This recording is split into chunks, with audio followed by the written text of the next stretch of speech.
Ассалаумағалейкум, құрметті қыздар. Бүгін біздің Құран әліппесі сабағымыздың 11-ші сабағы. Бисмилля, біз бастаймыз. Бүгінгі біздің тақырып дамир деп аталады. Именно осы дамир ережесі мынау жеңіл әрпіне арналған. Кез келген сөздің соңында осы әрпі келсе, және осы әрпі былай кәсірімен немесе доммамен келсе 2 секунд созып оқимыз, яғни мәтке ұқсас. Мысалы, сөздің соңында мәғаху, мынау бөлек сөз, мынау бөлек сөз. Мәғаху әшиддә, яғни мына жерде мәғаху деп созамыз. Мінекей. Әрпі сосын доммамен келіп тұр, қасында кішкене у әрпі тұр. Осы жағдайда 2 секундқа созамыз. Егер мынау кішкентай у әрпі келмеген жағдайда да, то есть домма әрпі келмеген жағдайда, мысалы былай келіп тұрса, біз 2 секундқа соза береміз. Именно сөздің соңында осы доммамен және мынадай кәсрамен келсе. Мағаху әшиддә,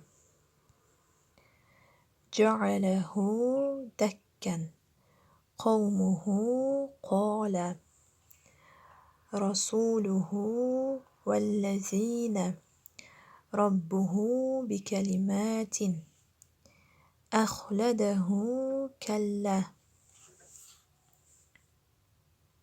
бихи иннаху. Мына жерде қараңыздар, уже мына жерде біз созуымыз керек, бірақ былай қызылмен белгіленбеген, бірақ біз біліп созуымыз керек. Бихи иннаху биядихи уқдату мислихи вад'у бисихрихи фамаза ва кутубихи ва русулихи қаблихи афала. Мінекей осы тақырып бүгінгі біздің өткен тақырыбымыз. Сосын қыздар, мінекей мысалы, негізі былай келеді, кітаптарда бихи, негізі оқылуы былай ашықтап жазған кезде бихи, бірақ бізге кітапқа мінекей былай келеді. Біз уже осыны 2 секунд созу керек екенімізді білуіміз керек.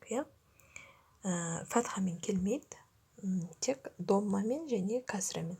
Сосын мысалы басқа мәттерде уже созып үйреніңіздер, расымен уже автоматически сіздер сөз барысында, мысалы мына жерде мәт келді ма, созып оқып кетулеріңіз керек. Мысалы, раббуху бикалиматин деп.